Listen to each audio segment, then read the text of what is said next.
Hello there, my name is Aloye and you are welcome to my channel.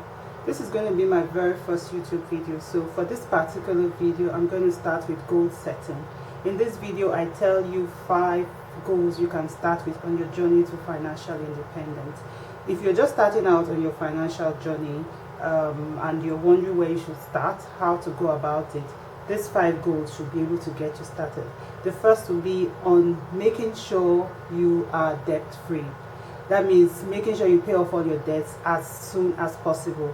You and I both know how financially unfreeing it is to get phone calls from people asking you for the money owed them.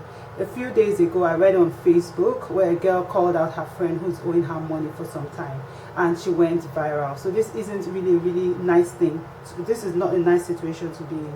So if you find yourself in debt, the first thing you should be thinking about is how to free yourself of debt. And in doing that, you first need to determine how much exactly it is you're owing. You need to get a list and write out what you owe people, and then you can move from there to call these people up to see if you can renegotiate your debts. Call them or find out if some of them could cancel the debt.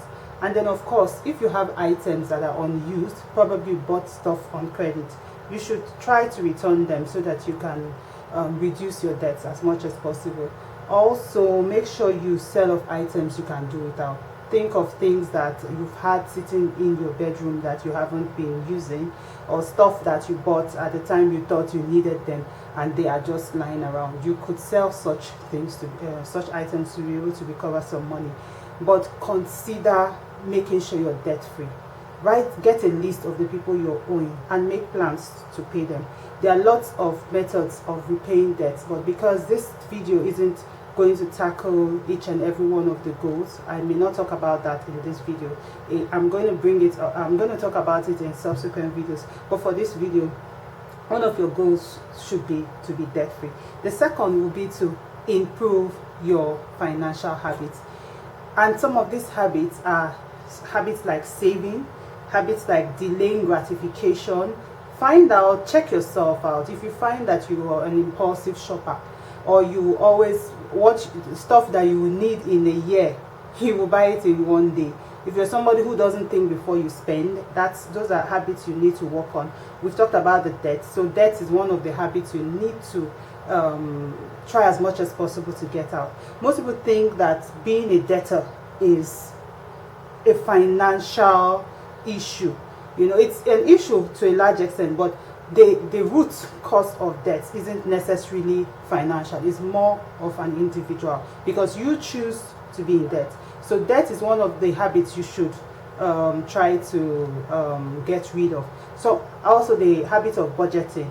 Budgeting is something that helps you to narrow down how you spend your money. So these are habits you need to work on.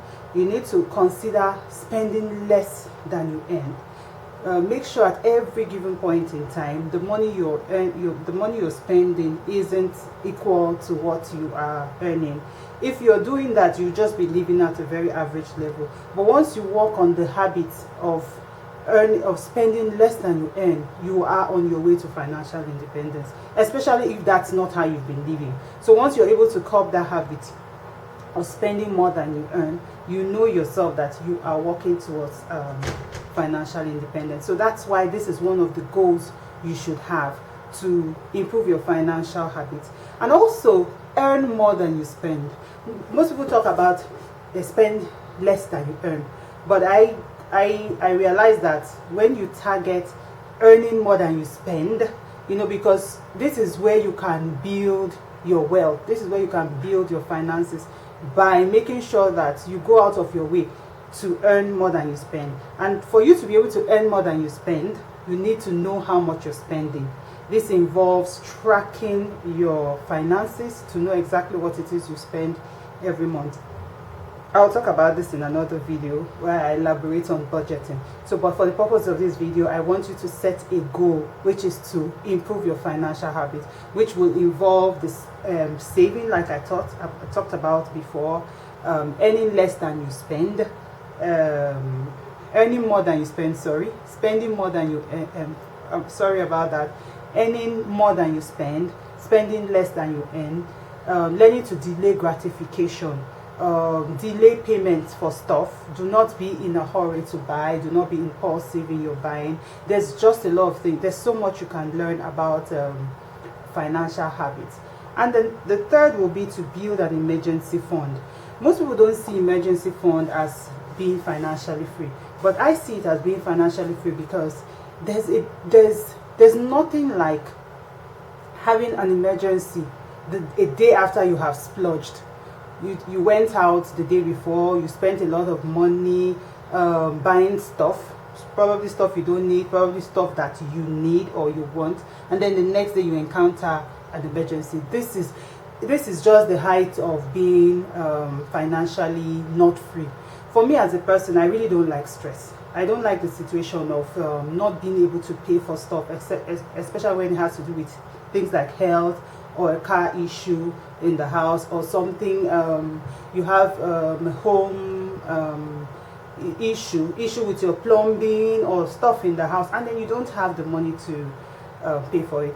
But for me, I think that if you decide to build an emergency fund, it's like a mock financial freedom. It's like you are experiencing financial freedom even if you do not have all the options available to you. So if you make plans to build an emergency fund, which could involve getting an getting an insurance, which this could be a health insurance or any other form of insurance that like a comprehensive cover for your vehicle or your business, and then taking out time every month to put away a certain amount of money. You can build your emergency fund by going all out to put away a certain amount, which is a huge amount of money. It could be your 6 month salary or income or whatever monies you have, but you just target it for emergency and don't spend it on any other thing. Or you could build it gradually, and while you're building it, you know you need to work on your finances. If you on your expenses, if you decide on a certain amount that you want to build, of course you need to work on your finances, reduce your spending in certain areas, just so that it enables you build this emergency money. It's really important for you to have an emergency fund. I have had the experience, and I'm sure so many of us have, when you just get out and you see that you have an issue with the car. You try to start the car and you can't. And if it's more painful if you spent so much money the day before or a week before and you're now regretting, you're like, oh my god, I had so much money last week, you know. So but if you take out time to build it, you will decide on the amount of money you want to put aside. It's also important for somebody who wants to transition from one job to another to take out time and save some money. You know, some people's emergency fund covers the amount of money they earn for like a certain number of months, just in case they find themselves without a job, and then they have some money to fall back on. But whether you're planning it with regards to a job or not, it's very important to have some money that you put aside. This will help you so that if you encounter any issues, you can easily take care of it. The next, number 4, would be to improve your financial knowledge. Attend programs, attend workshops, read books written by financial gurus. Read as many books as you can. Get coaching, you know, find out those who really know about finances, you know, friends you have who seem to be financially free. Like I said earlier, get coaches. Study the habits of people who are already rich. Find out, interview people, you know, ask them questions, take them out for lunch, take them out for dinner, try to find out what it is they do or what they did to be able to be financially free. Also, be present and involved in your finances. Most people are not. Their finances are just there.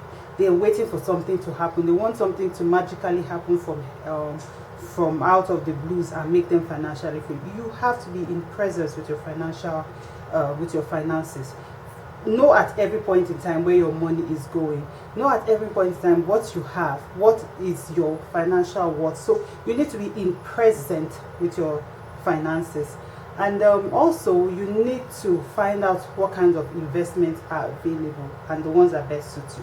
For me, the one that will best suit you is the one you understand. There are so many forms of investments, but having a good understanding or knowledge, being able to wrap it around your head. That is the investment you should consider. Also, learn how money works. One thing I would say here is that money moves from a place of no value to a place of value. What value are you giving? What value are you able to create? So you should be able to create value. So learn as much as you can about money. Be involved with money. Just the same way as people become medical doctors, people become lawyers, people become anything in this world. Money should be important to you. If it's of importance to you, if you want to be financially free, then you would have to go out of your way to learn more about it. And then the last, which is number 5, which is the one I love the most, is a goal to really enjoy your finances. Of what use is it to work for money and not enjoy? And the way you can do this is to develop a spending plan that gives importance to the things that are of more value to you than those that are not. So it's more of a minimalist approach to your spending. You should put in mind the things that are important to you. Those are the things that should take the cake. Those are the things that should take preeminence in your spending. A budget will work towards having a budget or a spending plan will work to your benefit if you include the things that are important. Is it family? Is it yourself? Is it a vacation? Whatever it is that is important, make sure you have it on your spending plan. And of course, we have talked about delayed gratification. We've talked about thinking before you spend. But of what use is it to have money you can't enjoy? So, but when you give importance to things that are importance to the things that are of value to you, and then eliminate the ones that are not. You need to go through your life, go through your spending. What have you been doing with money? So these are things, these are goals you can have, you can start with. There are numerous goals when it comes to your finances. There could be a more detailed video, which I hope to do. Like I said, this is my very first video. I have no clue how this is going to turn out, but I have promised myself that I am not going to reshoot. I am going to produce this as it is, and then work my way, up and get a better video as time goes on. So I just decided to give you 5 financial goals you can start with, and let's see how it goes. You just make sure you write this list of goals that I have given you, and then see what you can do, how you can start working towards them. And so that's it for today's video. Thank you so much. If you've hung on to this up to this point, thank you so much for doing that. I want you to like this video if you enjoyed it, and if you learned anything from it. Be truthful and just give me a thumbs up.